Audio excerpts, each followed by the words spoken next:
I think I've known that I've wanted to become a teacher my whole life.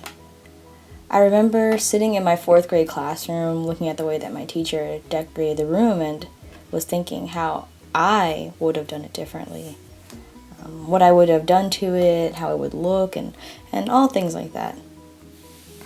As I got older, I never really put into thought what I actually wanted to do when I became an adult, so to say. I'm an adult right now, and I'm still not 100% sure what direction I want to go in, but that's all okay. However, I've always known that I wanted to work with children. And a lot of people always ask me why. Like, why would you want to go in that direction?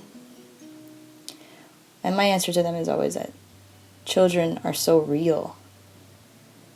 Their hearts, their actions aren't like shaped from years of living. Every tear and every smile, every laughter, and every emotion that you'll ever receive from your students is so genuine. If you've ever spoken to a child or you are a teacher, you'll know exactly what I mean. There's like this understanding between teacher and student. But each and every student is so different. They all have the capability of succeeding in life, and you'll have some students that might need an extra push to achieve all that they can. And that's what teachers are for. Just to be able to help a student learn something new. Something that they may not have necessarily learned before is an opportunity for both the teacher and the student.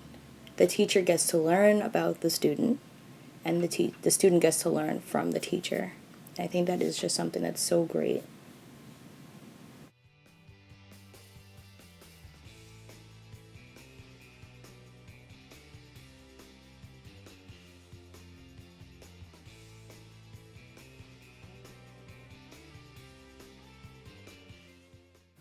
Class participation is a teacher's worst nightmare. It doesn't matter what grade the student is in, there is no exemption from this. This is an issue for each and every educator out there. I've noticed that some teachers will just give up and will make groups and just assign group projects or presentations. And although that doesn't sound so terrible in terms of group work and getting to be involved with other students, it creates anxieties when forced upon in that manner. When forcing a child who's maybe shy to go in front of a classroom, although it, with practice and time can help, at first it creates an anxiety, and then there's a fear of interacting with others. As a future educator of America, my goals are to integrate creative interaction within the classroom.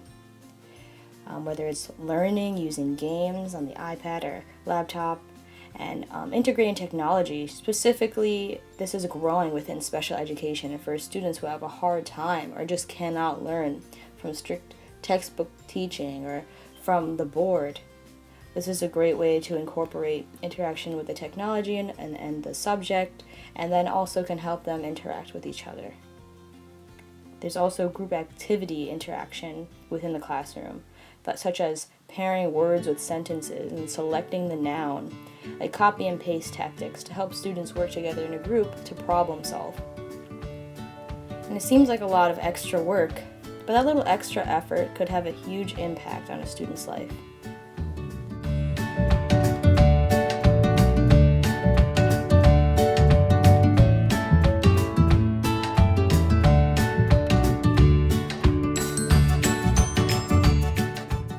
In your classrooms, you'll have students with different learning styles, and I know a very popular learning style right now is movement.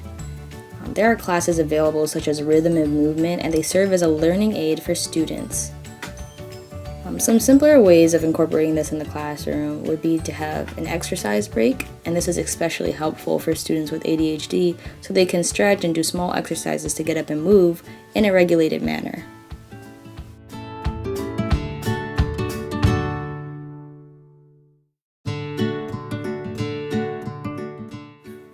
Community service is a topic that's often overlooked, but it's a great way to help students understand service and helping others. It could be done within school, like a cleanup or gardening, and you can even help out locally. It's a great way to help, especially the younger kids, understand the world around them.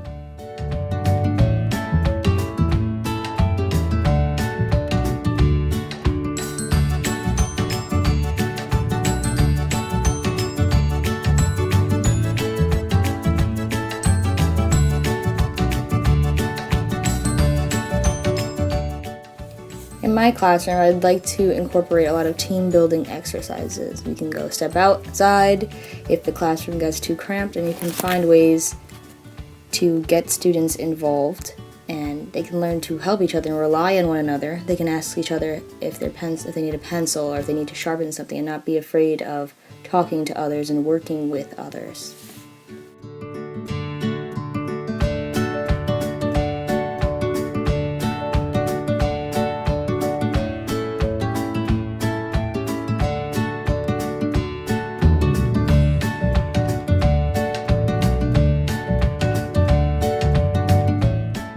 One of the reasons why I wanted to become an educator is because I knew that it wouldn't be an easy job.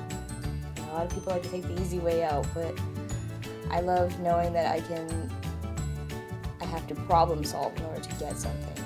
If a student doesn't understand something, I have to find a new way to teach it to them. And in that way, I can help a bunch of other students who may have the same problem. And teaching is also learning. And when you're teaching, you never stop learning. And I think that is one of the reasons why I wanted to go down that career path. I know teaching's not for everyone. And whatever path you do choose in life, whether it's working with kids or not, just make sure it's one filled with adventure.